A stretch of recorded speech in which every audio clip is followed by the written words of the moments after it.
Welcome to Her Lights, your home for women's sports coverage. I'm your host, Erin Foley, a stand-up comic, TV writer, and most important, an obsessed sports fan. I break down the best games, highlight the best stories, and interview the best from the world of women's sports. So put on your jerseys, stretch out your hammies, and let's do this. Hello, Herlighters. It's Erin Foley back in the booth talking women's sports. I am so deeply, truly excited for today's episode.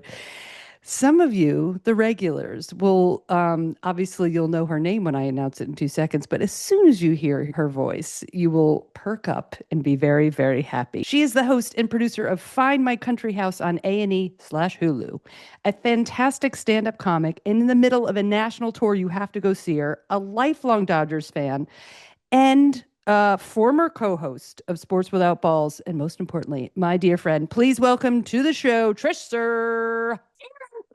I'm so tickled to be here. And y'all, let's just take a moment to celebrate a delicious show that Her Lights is. I love that I was part of 1.0. I was so grateful to be part of Sports Without Balls 1.0. But the elevation to Her Lights, everybody, let's clap it out. Let's clap it out. I'm so tickled. Erin Foley is the sports genius we've all prayed for. No shade, Jessica Mendoza, no shade. But I am so grateful when we were texting, because I said, girl, I've watched every single minute of this 7-game World Series, and it's been like a telenovela. I hope someone creates a docudrama off of that particular 7-game series. So Erin, thank you for even having me on. Oh my God. Yeah, we were literally, we were literally discussing, here's the thing. Obviously this podcast is, 99% women's sports, but two women watching a sport is also tangential to women's sports. Plus we've got women's sports tied in the whole thing. So that's what I'm going to say. If it wasn't for you, I would not have the genuine love. If you deep dive in the history of Erin K. Foley, Sports Without Balls, I was lucky enough back when Christ was a child for her to bring me in and be her color commentary on Sports Without Balls. I learned so much more about baseball because of you. If y'all remember back when, Erin, do you still play fantasy baseball? This is the first year I didn't play fantasy baseball because I've been so insane about like now we can finally see like 18 women's sports. And I was like, I don't have time. Yeah, no, the bandwidth for that is insane because you did do a full season. Like it wasn't like once a week. You did every single game. I did it since I think 2017 or 2018, I started fantasy baseball. So it was like 8 years in a row I did. I was with you because I remember you walked in the studio with this insane notebook, y'all, like Russell Crowe from A Beautiful Mind. She walks in with this composition notebook, and I was like, "What's going on?" And if I'm not mistaken, there was also a couple of photos on her phone of a whiteboard at the house that she had extra stats on. And I go, "What's happening?" And she was like, "So it's gonna be rough for Peaches." And I was like, "What's happening?" And she had this. I can't put into words because I thought, I don't know baseball like this. And I felt terrified to do a sports podcast with Erin because I was like, I know sports, but I don't know this. So if it was not for you, I wouldn't have the true depth of knowledge. I love you, Vin Scully, but it was Erin K. Foley who got me to the level of like, oh, I didn't think about what it really meant because baseball's human chess. It's one of the most brilliant sports, and it was Erin. It was all Erin, and your level of dedication to fantasy baseball is unmatched. Well, you put up with a lot, but listen, it stems from Mary and Dick Foley. Dick Foley, R.I.P. They were such a big part of the podcast back in the day. To this very day, I will say it. Do you say it on Her Lights? I've not heard you if you have, so I apologize because the episodes I've listened to, you've not said it. Mary and Dick Foley coined the phrase "back on the bus," which in my daily life, I still say when someone's being a butthole. Like if somebody's doing something that's just not solid citizen behavior, I'll go back on the bus because that's what they would scream if somebody wasn't playing to potential. And I think it's the single great, that needs to be Her Lights merch. I know. I have to say, I just, now that you said it, it just reminded me of that. And we can just tell listeners a quick thing, but I should do a segment, my back on the bus segment. The real quick version of this is when my parents retired to Florida. Jesus. Lord, They're such crazy baseball fans that they adopted like the Tampa Bay Rays Tampa Bay because my dad, like Brooklyn Dodgers, broke his heart, just kind of swore off baseball. Mom, New York Giants, they moved to San Francisco. She just was like lost. So then in their 70s, they adopt the Tampa Bay Rays. And I'm going, oh, good God. And I was raised like, a crazy Yankee fan. And anyway, Durham, North Carolina is where the AAA is for Tampa Bay. And my mom and my dad, whenever a player would be playing crappy for Tampa Bay, and they watched every single game, Every she game would kept the box scream, scores, y'all. yeah, she would scream, back on the bus. They'd send them back on the bus as if they were just traveling now by bus from Tampa Bay to Durham, North Carolina. And so we've like adopted it on the show. So when everybody had like either bad behavior or a terrible season or something, we'd scream back on the bus. Yeah. And And it's one it of my sort of favorite became life like, sayings. yeah, it became like more bad behavior. We'd be like, Yes, get back on the bus. yes, it was when somebody was doing something that we're like, should you be out there representing this team? Back on the bus. So I still to this day, when somebody does something in life that's like, it's a little ick, I'm like, back on the bus. And people will look at me like I'm stroking out. And I'm like, sorry, Yeah. marrying Dick Foley forever. So Yeah. Well, you've just now reinvigorated the back on the bus segment. So there we go. you're welcome, Her Lights fans. Y'all will love it. Back on the bus is a time. And there is a lot of, what's so interesting though is like when we were covering both men's and women's sports, and honestly, primarily men's, because it was like, oh, what would we have? WNBA and tennis, right? Yeah. In collegiate, but like now it's just like a whole different ballgame. This was like, 7 years ago when you could barely Yes. see anything. And now it's like, I could do this podcast, for 5 hours every single day, which I want to. But anyway, When can we get that going? I That know. needs to be ESPN. Are you listening? ESPNW. We'll take it for a hot second and then move on to mainstream. Listen to Erin Foley. What is wrong with y'all? Uh, Slowly but surely. But wait, what the hell was I going to say? I don't even remember. back, I'll tell you what it was Oh, the because I bad interrupted you. behavior. It was more men than women. So Yes. with women's, you're going to have to just get, I think she might, you'd have to just keep doing the Nancy Kerrigan from the 90s. So that's all you got. Why? Because women know how to damn act. Let's just get on Yeah. with it. We all have a giant glass of act right because we know better. But Yeah. men behavior every week, we're like, oh, Oh sorry. God. Yeah. Yeah. Yeah. So there, but listen, now the good thing is now that the women's sports are, listen, I would say at least 50% better into mainstream culture. Hopefully more Yes, women will behave badly. So back on the bus. we can hope. Can't you? And can't you wait for something wild where it's like she threw shade over something like something that's wild? Like it won't be the horribleness we've heard from Yes. assault and Yes. horrible mess. Women's behavior will be like, did you see that she wore white after Labor Day? Will you see? Like it'll be that because women, we've gone through it enough and been raised in a world where it was like be mean to each other and women are like nah, we're not buying that crap anymore, we're Yeah. not into it. So now the women behavior will be something ridiculous like she wore a sandal that looked like maybe she should have had a pedicure before she wore, like they'll have to zero in like the bad glamour don'ts if y'all remember those from Glamour magazine. Like women have their acts together is the point of my story Yeah. and we don't Yeah. care. We do not simply care about being hateful to each other. You Yeah. come from a woman in sports, you got to come through us. Yeah, yeah. I was gonna say I was just thinking of like a couple months ago, Sabalenka didn't have some great post game comments about losing to Coco Gauff, and then like got some bad press. Literally like 3 days later, she's like, "Oh, I already called her. We've been texting. We're fine." Like the beef was, there was really no beef, and then the beef was over like 24 hours later. And I was like up in arms, and I was like, "Oh, okay, that's totally fine." It's cooked. We're good. It got handled. Yeah, and that's the beauty. I think women too. We're communicators. Yeah, So you can't be starting something. There's going to be no East Coast, West Coast, because women will be like, no, we'll handle it. We handle our side of the street, which yeah, that's what's great about women's sports coming to the forefront. Because everybody's like, oh, yeah. oh, okay, There's sorry. rival like, and also it's starting to get like there's starting to get like a lot more rivalries, which is really exciting. It's never going to be, I think, to the contentiousness and ugliness of men's sports. which I'm okay with. You know what I mean? And honestly, Yes. truly in men's sports, obviously, like, the fans hate each other, but then you see like the athletes hugging it out after the game, and you're like, no, I've hated him. Yeah. Why are you guys hugging? And you realize the fans have the problem, the athletes don't. But Yes. I say So that to say, true. yeah, we're gonna look for some women's bad behavior for back on the bus. Okay, let's jump into World Series because you and I could talk for 7 hours, so we've We got to could contain ourselves. Um, keep it together. Arguably, I think I'm just trying to think in my lifetime, was that the greatest World Series I've ever seen? Yes. Quite possibly. Quite possibly. And Erin, I know she couldn't watch. She was on a ship. You were on a ship for some of it, where I was distressing that I couldn't in real time talk to Erin. Game three, we were texting back and forth.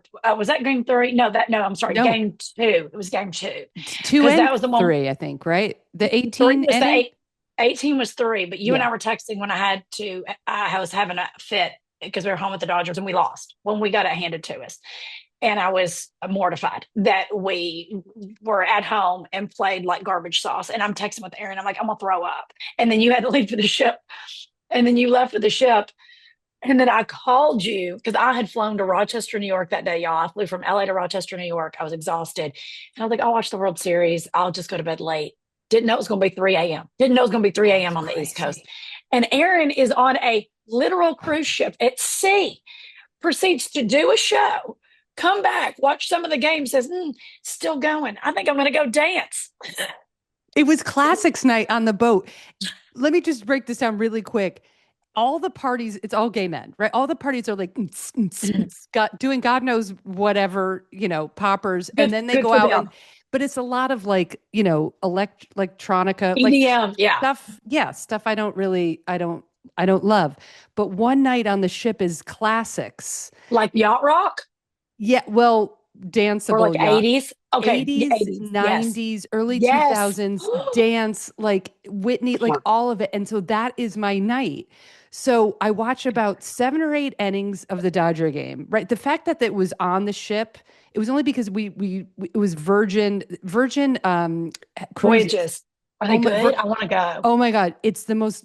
I mean, I've been on 7,000 cruise ships with these gay guys. And it by far and the way, it's the best cruise line I've ever been on. It is immaculate. There's no children. There's hammocks on the balcony. Sign Everything me is up. done right. I mean, it is just gorgeous. Anyway, they have a proper TV with like 7 or 8 channels, and I got the game. I got every game on ESPN in my cabin. It was amazing. Anyway, long story short, I watch, 7, 8. I'm like, oh my God, it's tied, like whatever. I have to go do my show. Then I came back because I was just like, and then saw the score. It was like the 10th inning or something. And I was just like, Yes. oh my God. I was like, well, I have to go dance.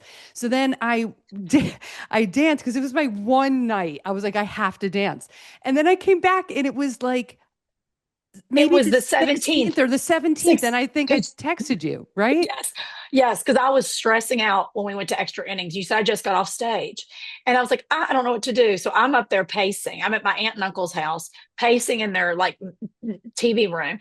And I was like, oh my gosh. And I couldn't even talk to Erin because I was so jittery. So then I think around the 16th inning, when Will Klein, which we'll have this little sweet reliever who has never pitched more than 33 innings, Wow. I'm 33 pitches, excuse me, 33 pitches, and gets called in. And I'm like, I've never even seen him. Where's he been? Rancho Cucamonga? Like, I don't know where this, which is our farm team. So I was going, oh my gosh, who is this child? I then think to text Erin because he's killing it. And he's now over his max pitch count ever. And Erin doesn't answer me back. And I was like, this isn't like her. She might have fallen asleep. Erin's probably fallen asleep. Lord, poor thing. She's exhausted from her show. Then top of the 17th happens. Here slides in Foley. She's like, hey girl, just got back from the club. I'm like, what is happening? Has someone kidnapped Erin K. Foley? She walked away from a 18 inning unknown to you, 18 inning World Series game to go dance. I am here for this Erin Foley, by the way. I'm here for this era. And you were like, oh my gosh. So that you were in it and were back in time to not only do a full Yeah. set, to watch some of the game, and then proceed to go dance your little heart out and come back to watch the walk off for that 18th inning closeout by Freddie Freeman. I was just That screaming in my cabin by myself going, "What? What?"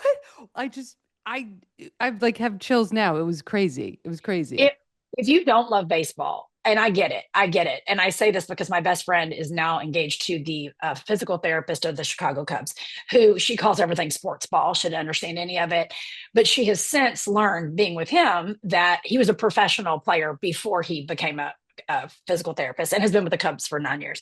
So I say this to say she got to go to Tokyo when they played the Dodgers in Tokyo in the beginning of the spring training.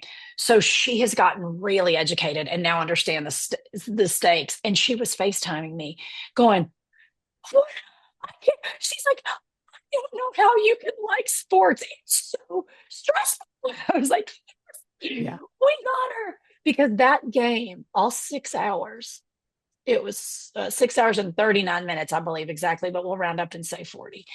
It was two. So technically, the World Series this year, Aaron, was an 8 game series because that Yeah. game Yeah. was technically two full games. And then they had to play the next day. I literally was just like, is anybody going to intervene and be like, can we bump it Yeah, by one day? Because I just that's like, what just I for said. health and safety of like Health and safety. the Because players. Shohei Ohtani, who went out like the absolute, I call him the unicorn Yeah. because I don't believe he's real. I think he's a simulation we're all experiencing in real time. He looks like a precious doll.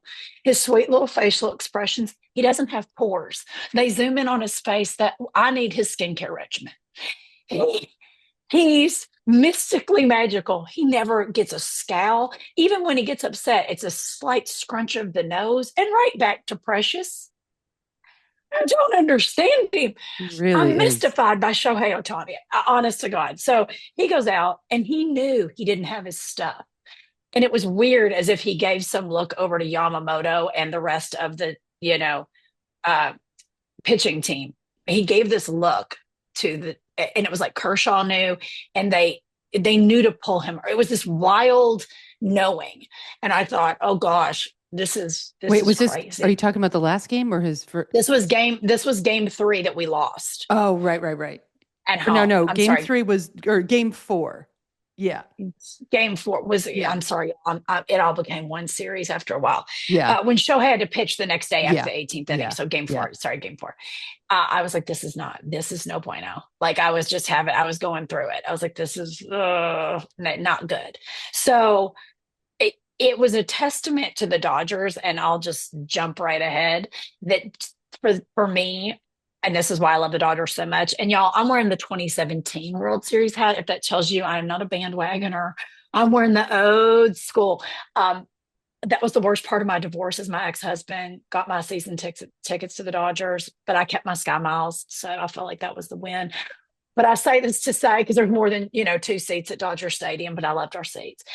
You I had great have a seats. You love. took me out all the time. I I loved it. Okay, I'll get them again. It's fine. I love the Dodgers because the culture that Dave Roberts has created is this beautiful actual team, which you rarely see in team sports with these paychecks and egos anymore. And the Dodgers play as one unit, and it's a beautiful thing to see for little kids to watch professional sports and look at somebody like a Mookie Betts, a Shohei Ohtani, I mean, you insert anybody from Muncie to Kershaw, a Pajes, you can go anywhere and they know they play as one unit. And my sweet baby Kike, who we'll cover in a minute. I love him so Mr. much. October, my angel baby. They traded him for a buttery second, y'all, after the Oh, the 2020. Red Sox. Oh, Ooh. it was a rough time for me. I Yeah. was crying. I was in a Yeah. ditch. When he came back, my husband was like, well, our marriage might be over. New husband, not old husband. So I'm madly in love with Kike, and he shows up and he's got such a heart for being part of the team, which I think was taught by sweet Chase Utley, the Silver Oh, Fox. Dracula. Yes. Remember? Yes. I Yes. know, a Dracula. He's a vegan. He needs a little more iron in his diet. That's probably why I Dracula always, bites. he looks, if you guys do after the podcast, do a quick Google image search on Chase Utley. He always had that slick back hair. Now he's more like Gavin Newsom than He does have that Dracula. vibe. He does Well, have, Yeah. I'm with you, Erin. I'm with you on that. But that's who kind of raised up Chase Utley raised up Kike Hernandez Mm. when he was still with the Dodgers. So it taught him this level of like team sport. This is how you the clubhouse culture as one. And I think all of that. I'm saying all this to say it's been an overtime creation Yeah. of what the Dodgers are right now.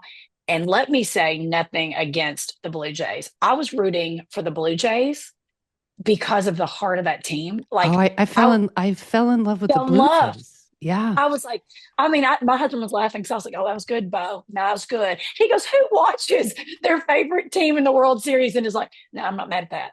I'm not mad. I was like, all right, Clement, like you did it. Good for you. Oh, Clement, They were I, precious. they were so, I mean, listen, I obviously raised a crazy Yankees fan, right?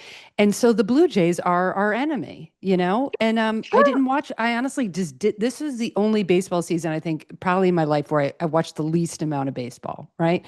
It just so happened, work wise, women's sports wise, stand up wise, I just, I wasn't playing fantasy. But simultaneously, my twin sister, who didn't give a shit about baseball ever in her life, well, that's not true. Like, I used to, when we all lived in New York City and the Yankees were, we'd go to a bunch of Yankees games. Well, I went to all of them and then I dragged them. Both sisters, we did watch a lot of playoffs. Like, they'd get into the playoffs and all that stuff.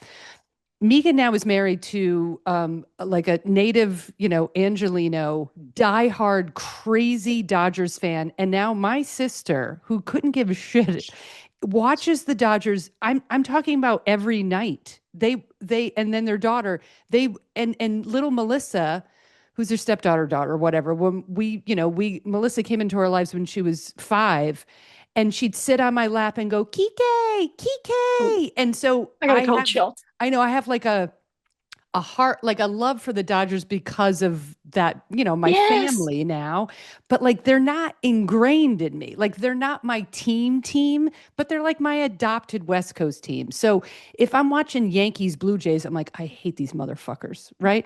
But with the Dodgers, Blue Jays, I was really appreciating how amazing this Dodgers team is. And when everyone's like, "Oh, they bought the team," I'm like, that's baseball's problem. I'm sorry, that's not Los Angeles' problem. It's not New York's problem. That is a broken baseball problem, right? And Totally. and And also they have. Steinberger is the one that kind of created the format of it if we go all the way back, I'm right? like, also I You say, can buy anything. yeah, I also say this to people that say this. They still have to win. They still have to play as a team. They still have to hit and catch the ball. And also, you know how hard it is to live in New York and LA? We deserve more championships. I've always said that. We've had a year. I And said, look, we this started year, it with literally on fire. Physically, Los Angeles started yes, it's 2025 been the worst on year fire. to be in Los Angeles, Oh, the maybe worst. ever. Between Maybe ice ever. and freaking the Hollywood imploding, it's on fire. But anyway, let's get back to this real quick. I did fall in love with these Blue Jays, and there were so many times where it was a testament to the Blue Jays that they almost pulled it off, and a testament to the Dodgers that they pulled it off. I mean, at one point, like the bases loaded, Clement is up. I'm just going to say it. You're probably not going to be happy with me. I just thought, just win it, just win it. You know what I mean? He was amazing. Like I would, Yep. if I was in Toronto, I would get like 10 Clement jerseys. Clement. I say Clement too. Sorry for Clement, saying it yeah, wrong. I I know. I mean, if we're think it's saying it Clement. wrong, Clement, I right? loved him. I've never seen anybody Oh, hit as much as he hit in the world. Like, I mean, he broke the record. I just he was love that clutch. guy. Then they're all crying in I felt Oh, so bad for Vladdy. for Vlad coming in with the Poulon Montreal. Uh, Expos, his daddy. no, no, no, His no, dad. no. Sorry, the Marie Philippe Poulin, the world's greatest Oh, female hockey player. He comes in with her jersey. I'm crying. I watched his dad play.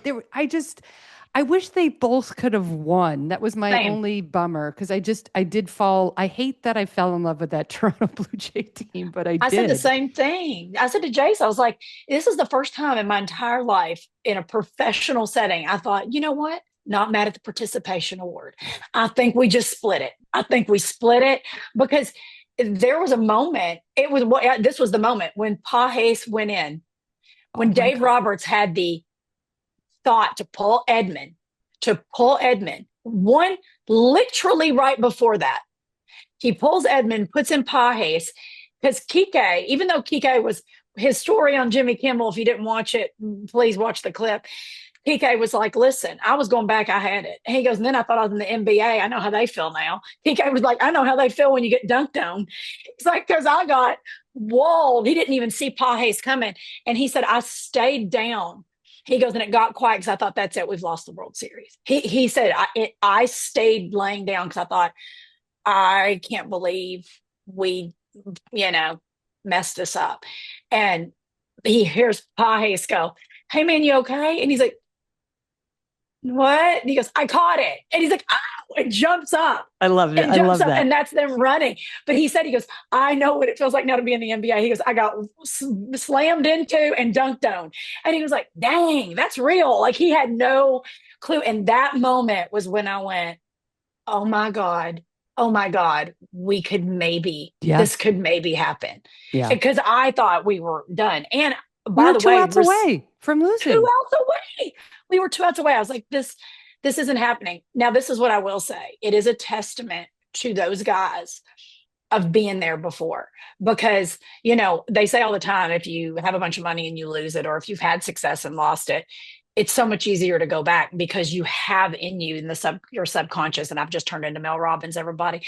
But you and me both. But you have it in you to recreate it because you've been there before. And I think that moment was the moment for everybody out there. Like it was this wild frequency that went, wait a hot second, we've been here before. And then when they asked Mookie about when that pitch went right to him and he threw it to Freddie, he goes, I was terrified. And I was so humbling because there's 2 moments for Mookie Betts in this that I wanted to get up and hug him and be the team aunt and take him orange slices and some BioFreeze. But this was the second one. He said, I was so terrified throwing that pitch. I just went back to, I've trained for this my whole life. Oh, I'm going to cry. And I was like, oh my God, because just the night before, and I want to say this because he sat down, and y'all can probably find it. He sat down with Jeter, with Big Papi, with A-Rod, who works my nerve. I'm sorry, A-Rod, I try real hard to like you. But I can't. He was a Yankee, and I can't stand him. I cannot, on and off the field, I literally can't stand him. Okay, it makes me feel better because I love Derek Jeter is precious. I want to squeeze his whole head. Yeah. He's from heaven. He's such grace. And to me, the definition of like a Hall of Famer, right? He's it. Big Papi, he and I couldn't imagine having a conversation because I can't understand him. He couldn't understand me, but I'm in love with him. Okay. So he sits down, and Mookie and Big Papi, David Ortiz, I'm sorry if you don't know, David Ortiz is Big Papi, sat down. They used to play together on the Red Sox. And so this was the moment. Mookie sat down post-game, and he said, I'm the worst player on the team. I'm playing terrible, and I just don't know why. This was post-game at the end of night 6, y'all. He said, I had nothing to do with this, because they were saying about how he had hit a grounder, y'all, out to like, they kind of found a hole on third and helped to move things around. So they're like, great for you, because my bat's not working. I'm just so grateful to be on this team. And Derek Jeter, if Derek Jeter could have reached over and grabbed his hand, I think he would have, but I think he remembered he's in a male dominated. It was very sweet. It was sweet because he leans over, puts his hand in front of Big Papi towards Mookie and said, hey, do not be hard on yourself like this. He's like, you're one of the greatest guys to ever play baseball. He's like, don't do this to yourself right now. He's like, everybody has this season. He's like, you're an amazing player. And you watched Mookie Betts receive Derek Jeter saying, get out of your head, get out of your own way. Wow. I didn't see that. Wow. Oh, I'll find it for you, Erin, and send it to you, because I start crying because I've been there. We've all been, I have called you going, I can't tell a joke.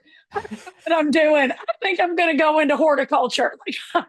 We've all been there. Yeah. But it was that beautiful moment of Derek Jeter reminding him, you've been there before. You've been here before. And so that's what makes A, sports, but B, the beauty of team sports so beautiful. Yeah. And that was him at the night before Game 6, and the next night they won the World Series. So the next night he sat down with them, and Derek said, I see you made some adjustments. And he goes, so great. He goes, it wasn't me. But, he's like, thank you. And he goes, and I'm grateful that y'all were good to me. And Mookie He goes, I was terrified. And that's what he said. He goes, I was terrified. I just remembered I've been here. I've trained for this my whole life. I love it. Oh. I love it. I know. So go Dodgers. Yeah, I just have to say, like, yeah, for a fan, and I think if you were a Blue Jays fan or you were like a diehard Dodgers fan like yourself, like I can't even imagine. I know what that felt like during You those, especially that 96 year for me, for the Yankees. I lost my shit. You know what I mean? I like I just lost it, you know, and also like I have to say the other example is like, you know, game 5, because we didn't do game sevens just this past year for the WNBA, the Liberty, you know, I started watching the Liberty in 97, you know, and they never won and they broke my heart all the time. So that game 5 against the Lynx, it was the most miserable experience I think I've ever had as a fan until they won. oh And then, you know, and then they're like bad calls. I'm like, I don't give a rat's no, ass. You can right. analyze this game. We won. That's all I needed. I just needed to win. So I can't even imagine watching that 7 game series as a diehard Blue Jays fan. And the storylines from the Blue Jays and the storylines, the Vesia and the Rojas. Oh, I mean, Vesia. on both sides, you're just like, oh my God. And it's always, and that's why, you know, I Yeah, know, we didn't let's, even touch on Mickey Rojas, and I know we've gone forever, but I know. Yeah. to say I'm Just, retiring, and then you hit a, he literally did more, the press conference before that game. He's like, I'm retiring. You know, I'm grateful that I've gotten this far and to be in a World Series. Yay. Didn't even think he was making the roster. Didn't even think he was going to get put in. And then hits that home run, and the cold chills. defense. And the And the defense. defense, the defense. It is a testament. Again, we say, because look, the Dodgers last year, when they won in 2024, Shohei was injured. We did not have the bullpen. We didn't have Yamamoto. Like you look at what we did and didn't have. And technically on paper, we probably should have been much better. Our bats weren't working. We were leaving people stranded.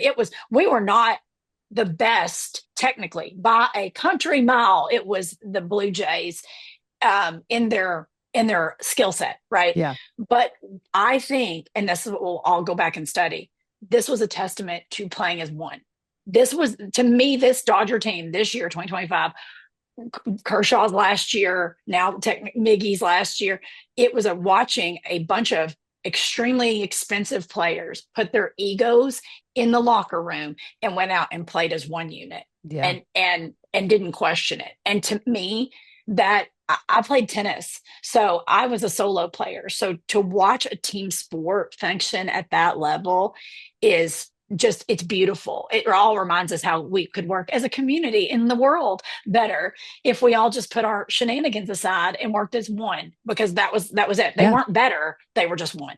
Yeah. Yeah. Well said. That was great. Yeah. And I have to say this, and then we'll transition I love a into transfer. to some women's baseball and tennis, and we'll wrap it up. But um just Yamamoto. Oh my God. Oh, Let me just say this right now. This is like, I was trying to think of like what epic performances have I seen on the mound, like where the other team just like they just couldn't. I'm like wrap their brain around it. Oh Bumgarner, yeah. Royals, Mets. That was Yes, another yes. incredible World Series.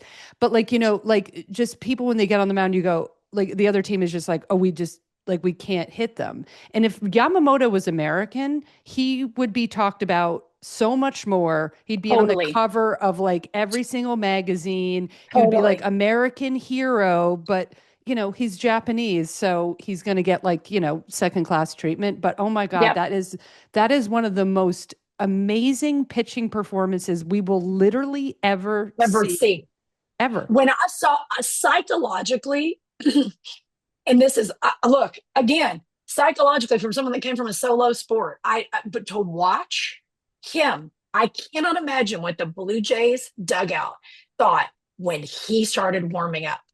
And I don't know if you all know the whole story that he has. They call him the sensei, who is like his kind of trainer, separate from Yamamoto specifically has a trainer that they call sensei, who just always kinds of pushes him to be better. He does wild yoga. He does all this crazy mess that he's like, this is what, he's out there looking like the Matrix training, because they're like, you need to be, think more 360. You're not just a pitcher. And so that his sensei, that's what they call him, I goes, need a sensei. I need a sensei big time. Girl, if somebody could help me, I'd be thrilled. I might need to call him and start doing back bends. He he said, I think you're going to pitch tomorrow. This was at the end of six. And he said, why would I do that? He goes, why do you think you can't? Oh my God, And I'm writing y'all, that down. Why do you yeah, think you can't? why do you think you can't? And he was like, hmm, okay. Well, that's fun. That's a way to look at it. So he just put it in his cap, right? He's like, you might be called, but why would you think you can't? So when it happened, and you saw what's his name, Ireton, is it Will Ireton, their translator that is precious, that is Darlin, which his story's Darlin too. Oh, I could go on. The translator looked at him and was like, you're going, and Yamamoto goes, okay. There wasn't a like, he went, and everyone watched Yamamoto's reaction to what was said. And you're like, all right. And I think just psychologically, when the Blue Jays saw him warming up, Yeah. there had to be something in them that was like, this is terrifying because we've never seen it. We've just simply never seen it. Yeah. And the way he went out there and was like, yeah, we got this. And I remember, look, I was a nay-nayer. I was a Nelly nay-nayer. I went, oh, this is not good. I was standing up on that TV coaching with Dave Roberts. I was like, oh me, I don't know. He's wore us out. I don't know. He could get wild. He doesn't get wild. Like I'm over there just Yeah, well, the stakes couldn't have been higher. higher. And it was masterful. Yeah. It was this level of calm. And he hadn't been there before. Everybody else had been there before. And here's this guy that was just like, since I got in his head and said, why can't you? Oh my God. I think that literally everybody, her lighters take, why can't you? That is the lesson here. Dave Roberts, thanking everybody, just adorable. It was a precious moment, but this is what made me think of women's baseball. Dave Roberts is up there, and I'm so happy. Really, honestly, almost more for the city of Los Angeles and the fans than the players. Yes, I agree. Because we just needed, like, I heard screaming in my neighborhood, and I was like, oh God, we have something to cheer for as the city. So that was, and also just so sad for all of the Toronto fans leaving the stadium, and but I just was like, I'll take the win. But Dave Roberts is like, I just want to say thanks to the wives. And listen, he should say that. Absolutely, thanks to the wives. But me on the other end, I was like, why can't the wives be playing, right? Why can't this be a giant stadium filled with people watching women play professional baseball? We'll get there.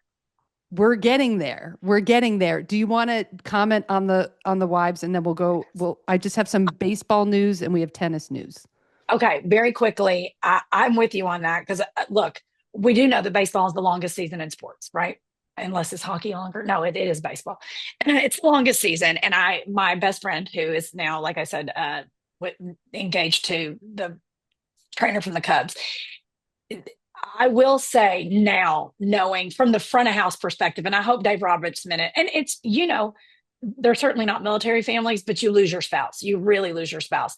Her fiance left in February and came home in October. So just to give you, I receive, and they live in different cities because she's in Los Angeles. So I did receive for when he said that, what it means to be the families are team players. So yeah. I do 100%. Your kids, everybody, you've got to know when you're signing up for that particular sport that the team, if you really want everyone to do well, the part of that culture is the spouses. And I can't wait till we have baseball husbands. I will be so tickled when he's like, yay to the husbands and the wives of these players. By the way, both ways for women's baseball. Yes, both. And, everybody. Bring everybody. 1912. I mean, geez. Exactly.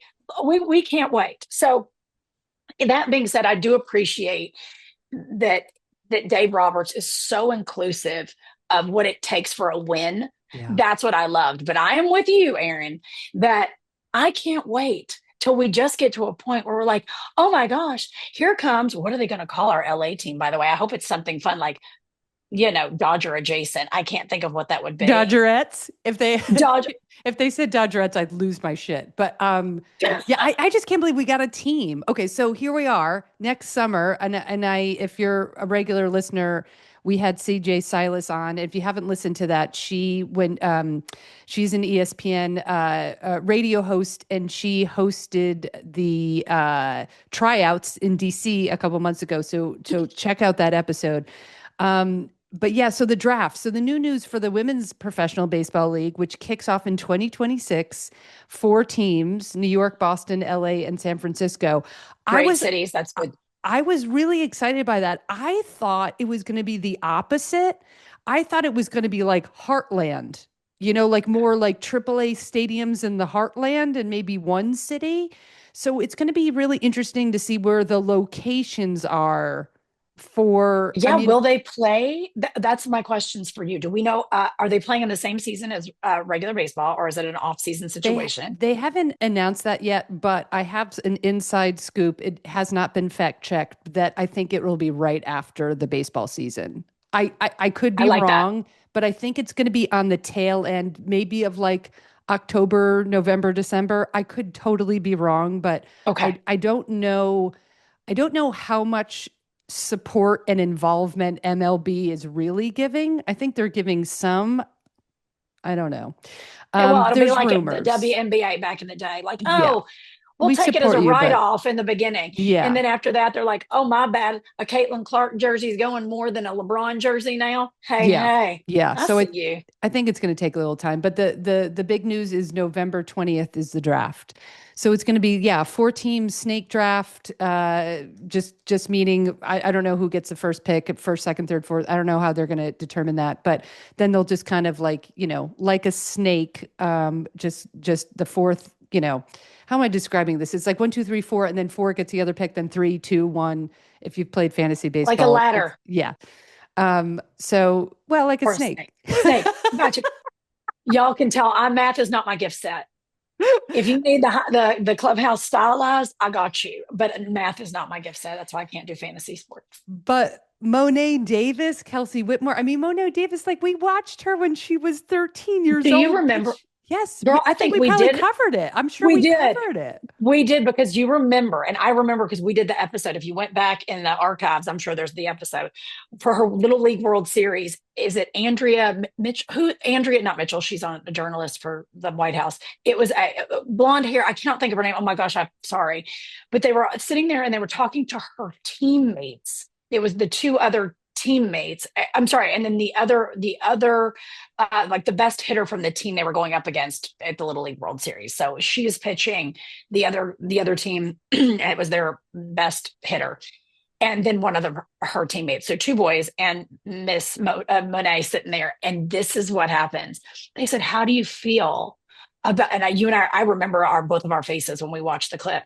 How do you feel having to pitch, getting pitched to by a girl? How's that feel? And they're like, she's a pitcher. That bothers you. It doesn't bother us. These kids at 13, I was like, these kids are going to be all right. Yeah, These yeah. kids are going to be, and you realize what we generationally as Gen X put on these, babies who were Gen Z, that we were like, how does that feel? And they're like, yeah, we don't. Yeah. Good is good. And that little kid said, he goes, good is good. If she's at the Little League World Series, she's the best. And I remember her going, I'm so sorry. And it was great because she received in that moment, oh my gosh, I'm putting on my generational ish on you. Mm. And I remember right then going, you know what? This is not the last of Miss Monet. This is not the last. So that the evolution is the professional women's baseball. Get out of here on my joy level. I'm Erin, we've got to so go to a game. so fired up. Yeah, I couldn't like LA just got, obviously my heart is split in two. New York City, New York will always be like home, but For sure. LA, is the second love. And the fact that we've got now, I think it's in 2026, obviously next year is the professional baseball team. And then I believe it's 2027, League One Volleyball just announced that LA is gonna have a team. And I'm like, oh my God, like we are just getting more and more teams here Aren't for we? women's teams, which is just so exciting.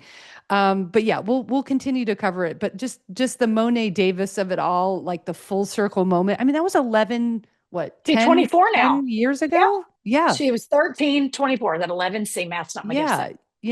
and then all of a sudden it's like, and then Kelsey Whitmore, I'll go on about her. I've got to get her on the show. I've been following that woman's career for literally, I think since she was like 5, one of the only pitchers to pitch, in the minor leagues of I don't know if it's still professional baseball, but it's not like 1A, but it's whatever the level right below that. The only woman, she played in the Bananas Foster. What is it? The Go Bananas, the Savannah Bananas. Savannah Bananas. She pitched in that league. There's 4 women that pitched this year in I love that. that league. So That guy anyway, that owns that team is oh, just a unicorn human. If you don't know his so story and all their little feel foster good in their children, and foster children. Oh my God.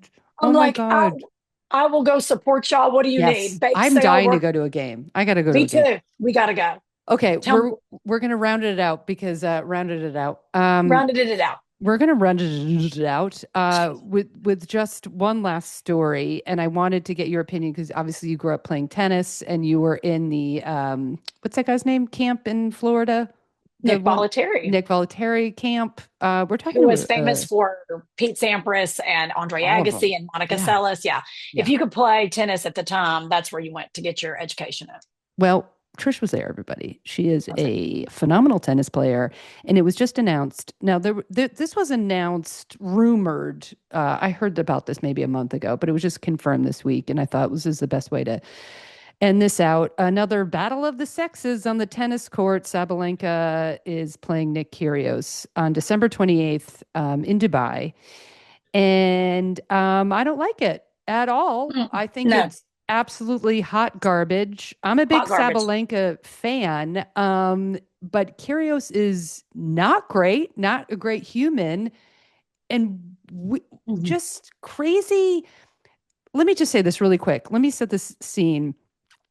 Kyrgios is like he's an Aussie. He has been hurt for the like past year on the court, he's fun to watch slash an asshole, like fiery temper, not great, but also kind of amazing at times, like really an incredible tennis player. But then off the court, 2023, pleaded guilty to assaulting his ex. So then I'm like, okay, he's dead to me. Like Mhm. absolutely one Yeah, and no done, more. one and a Hmm. done, right? And then also had to distance himself from Andrew Tate in 2024. If you don't know Andrew Tate, I'm not going to give him any airtime. Look him up. He's literally beyond disgusting. And yet they hired him as a commentator. I watched him commentate throughout 2024. The Australian Open, Wimbledon, BBC hired Goodness. him, ESPN hired him because I was just like, wait, is that Nick Kyrgios? And it's so crazy because I was like, wow, he just gets to like commentate after all of this. But when you watch him, and let's say you didn't know that, he's a I didn't know very that. engaging commentator. He's funny, he's got a good personality, he's super fiery. It seems like the players like him when they're interviewing him, but just to gloss over all of that stuff, but also he's an asshole. He's misogynistic, he not great comments. And now what is there like I don't see how women can win in any situation. I don't see how this Agreed. this turns out well for women's tennis. Well, and what I don't understand, if I read that article correctly, and feel free to fact check me, anybody, but it seems like this is being put on by their agency. Yeah, it is. So if you're telling me, and I'm just that you're both with the same agency, and I'm sure because it's happening in Dubai, this is a bit of a money grab. Let's all be real, Yeah. because you're not going to get that money in the United States right now. People aren't going to go pay. They're like, no, who cares? Um, I feel like it's a money grab that you're having to adjust the court size they're adjusting the court size by 9% so that Sablenka's court size is 9% smaller because of just the ratios, because they're saying women are 9% slower on average. And his last recorded serve of the highest speed was 143 miles per hour. Hers was 133 miles per hour. So, and they're only allowed one serve each. So they're adjusting things to make it quote unquote fair. But here's the entire point. The reason that Billie Jean King and Bobby Riggs did it was for gender workplace equality. And if we go all the way back, I mean, my Lord, hello, look what we're dealing with now that we're still having this conversation, banana crackers.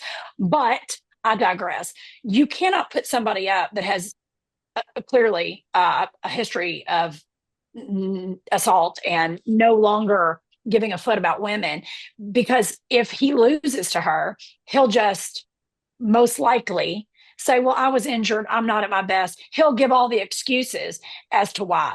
If you put equal, healthy, solid citizens out there, I'd probably have a different attitude. I'd go, okay, well, this is fun. And if you were telling me all the money went to charity, I'd be even more tickled. Yeah. But we all know it's a 17,000 seat stadium. They're doing it on December 28th, Twixmas, as we call that time of year, because my birthday is December 30th. It's a horrible time of year. Nobody even knows what planet they're on. So they're doing it so people will watch, and they're going to stream it globally. I have a lot of issues because it just feels like a money grab as opposed to ethically something that's like, look what we're doing for the sport. It's not that. No, it's not that. It's not. So it's a total gross icky. Money grab. Yeah. Because technically right now he's ranked like, I think 652nd in the world, and she's number 1 in the world. So I already see the headline. I can already tell how the agents position this to him if he loses. I unfortunately been in Hollywood way too long. I know exactly how that meeting went, where they were like, don't worry about it, because here's the spin if you lose. And you're going to get a sick check because you haven't been making money because you're a butthole and nobody wants to do an endorsement deal with you because you're wretched. So I'm icky. I'm icked out by it, Erin. I'm officially icked out. I just don't see. I mean, it would have to be like almost like on a very fun, jokingly level. All money goes to charity. Yes, it's not. It when you label it Battle of the Sexes. I don't care what year it is. Women have everything to lose. Everything to lose. And it's just, I can't, I literally am so angered by this. I don't even know. Icky. Yeah. And Sabalenka, like, I don't know why. I guess it's, I guess, and I know she's like ultimate competitor and she's going to like leave it all on the court. I'm not worried about any of that. It's just how it looks. And I'm like, I think just it probably got sold. Look, this is a perfect example of back on the bus. Oh, this is full circle. Back on the bus. Organizers, Dubai, Kyrgios, and honestly, Sabalenka for saying yes. I don't like any of it. Back on the bus. Back on the bus. That's it for today's episode of Her Lights. If you're loving the show, do me a huge favor. Wherever you listen, rate, review, and subscribe. It really helps me grow the podcast and get more people discovering how amazing women's sports are. Leave a 5-star rating and drop a fun review. I'll pick my favorites and read them on the air. And if you've got a story, an athlete, a game I should know about, shoot me an email at erin@herlights.com. I would love to hear from you. Fans, friends, family, have the best week of your life.